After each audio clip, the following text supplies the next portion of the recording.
上一回咱们说到了贾雨村在智通寺碰了个隆中老僧，读到了那副身后有余忘缩手，眼前无路想回头的对联，心里正犯嘀咕呢。他出了庙门，想到村寺里面喝2杯闷酒，结果刚一进门就撞见了一位旧相识。他是谁呀？古董行的冷子兴。这位冷爷可是个翻过筋斗过来的人，见多识广，一张嘴就是你们同宗家出了异事，把宁荣二府的老底全给抖出来了。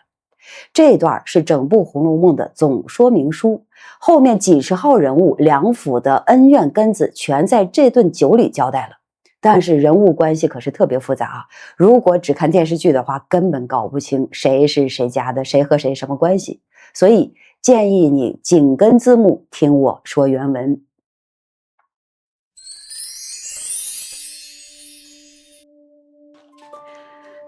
雨村不耐烦，便仍出来，意欲到那村寺中孤饮3杯，以助也去。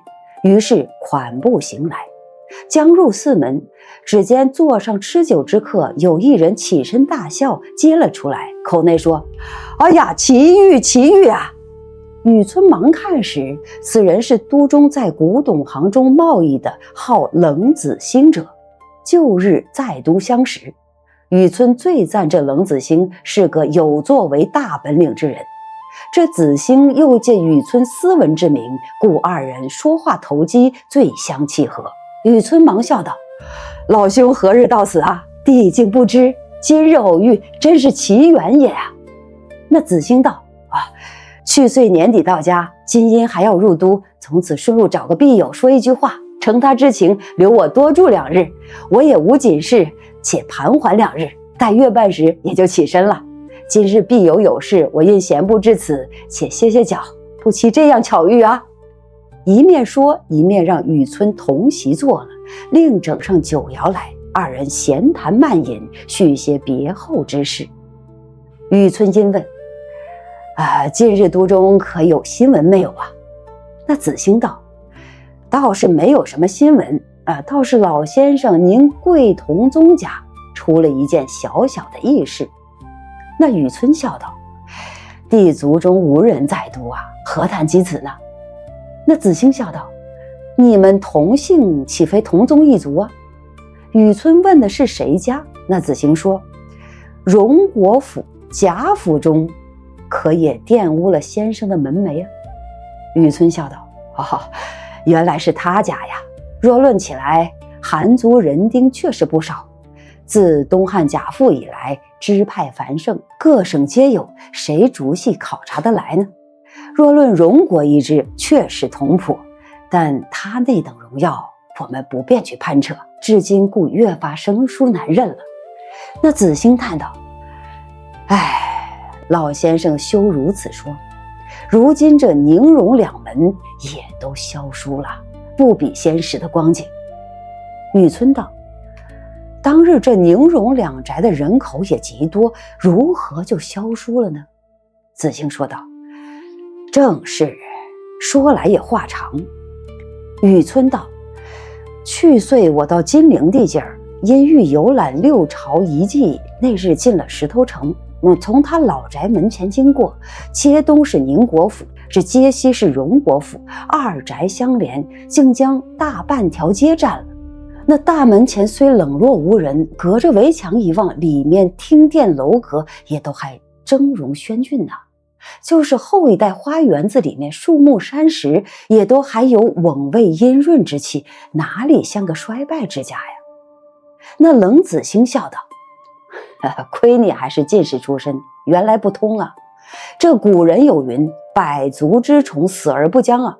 如今虽说不及先年那样的兴盛，较之平常仕宦之家，到底气象不同。如今生齿日繁，事务日盛，主仆上下安富尊荣者尽多，运筹谋划者无一呀。其日用排场费用又不能将就省减，如今外面的架子虽未甚倒，内囊却也进上来了。这还是小事，更有一件大事。谁知这样的钟鸣鼎食之家，汉末诗书之族，如今的儿孙竟一代不如一代了。雨村听说也呐喊道：这样的失礼之家，岂有不善教育之理啊？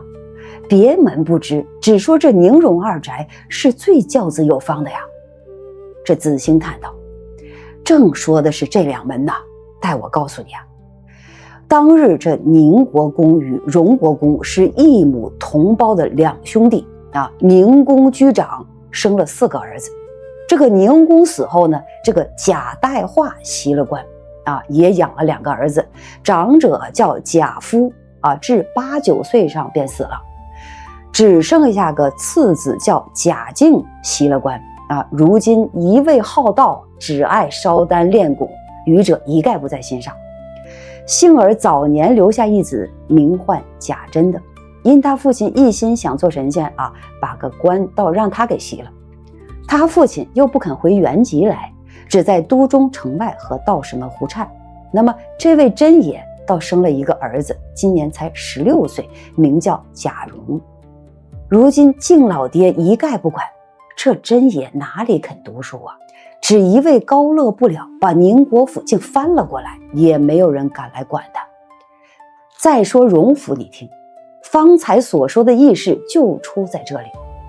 自荣公死后，长子贾代善袭了官啊，娶的也是金陵世勋史侯家的小姐为妻，生了2个儿子，长子贾赦，次子贾政。如今代善早已经去世了啊，太夫人尚在。长子贾赦袭了官，那么次子贾政自幼酷喜读书，祖父最疼，原欲以科甲出身的，不料代善临终时遗本一上，皇上因恤先臣，及时令长子袭官外，问还有几子，立刻引荐，遂额外赐了这郑老爹一个主事之衔，令其入部习学，如今现已升了员外郎了。这郑老爹的夫人王氏头胎生的公子名唤贾珠，14岁进学，不到20岁就娶了妻，生了子，一并死了。那么这第二胎生了一位小姐，生在大年初一，这就奇了。不想后来又生了一位公子，说来更奇，一落胎胞，嘴里衔下一块五彩晶莹的玉来，这上面还有许多字迹，就取名叫做宝玉。你倒是新奇异事不是啊？好，正文演播完了，这段您可能得拿笔记了啊。曹雪芹借着冷子兴这顿酒，给整部《红楼梦》搭了个骨架啊。咱们先把这个骨架捋清楚。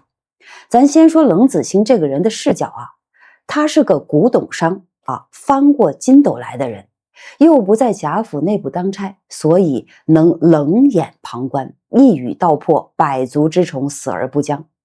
这就像是一个管理咨询顾问进了企业转了一圈，立马就看出啊，你们这个公司外表看起来是世界500强，其实现金流早已经断了啊，2代要么修仙不管，3代要么就是败家瞎折腾。只眼摘屏，旁观者清。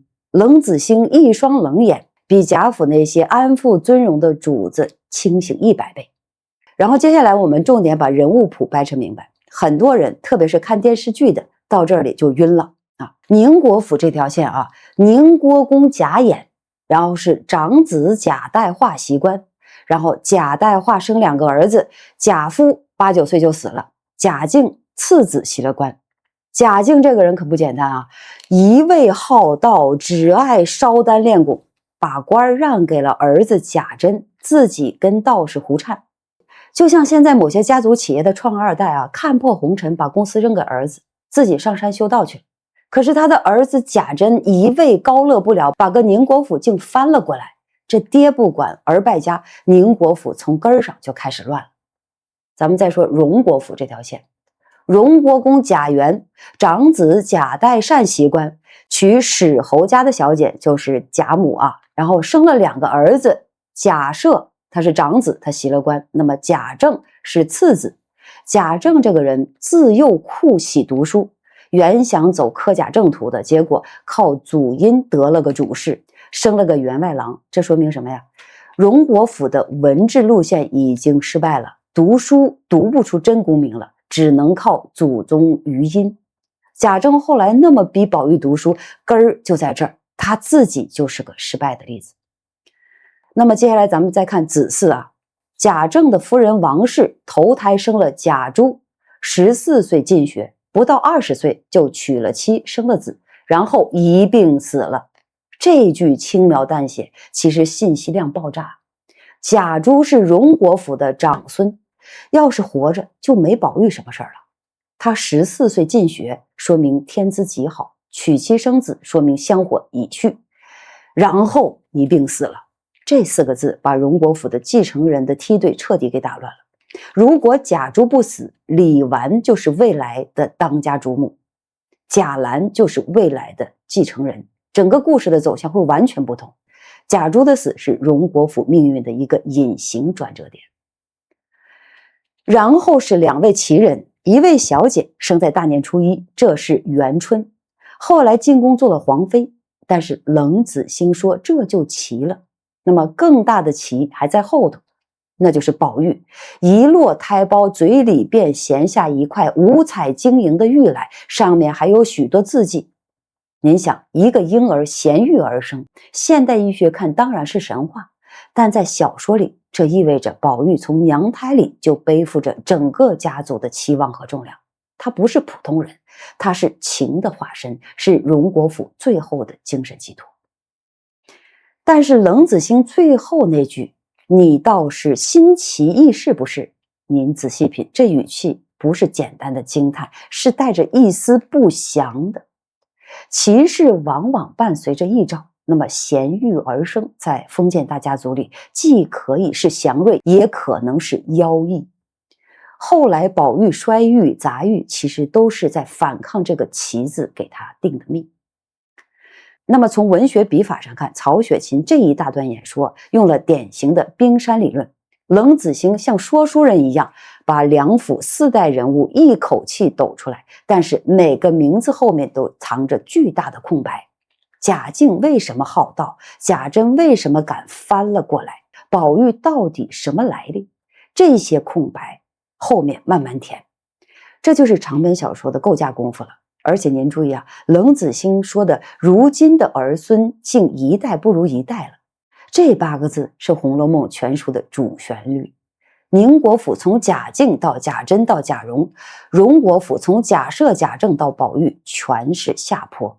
这不是某个人的悲剧，是一个阶级的系统性的溃败。那么更妙的是百足之虫死而不僵这个比喻。冷子兴说，外面的架子虽未甚倒，内囊却也进上来了。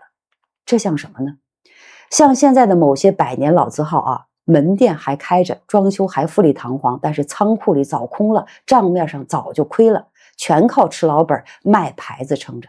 贾府的瓮味阴润之气是祖上积德留下来的余晖，不是当下的生机。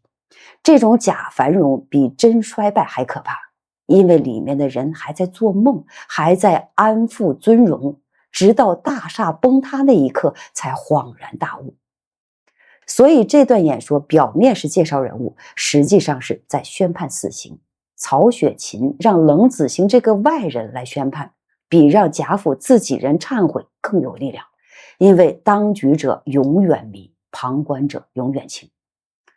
冷子兴演说还没完，接下来他不光说了贾宝玉，还说到了真宝玉，这到底是怎么回事呢？咱们下一期接着说。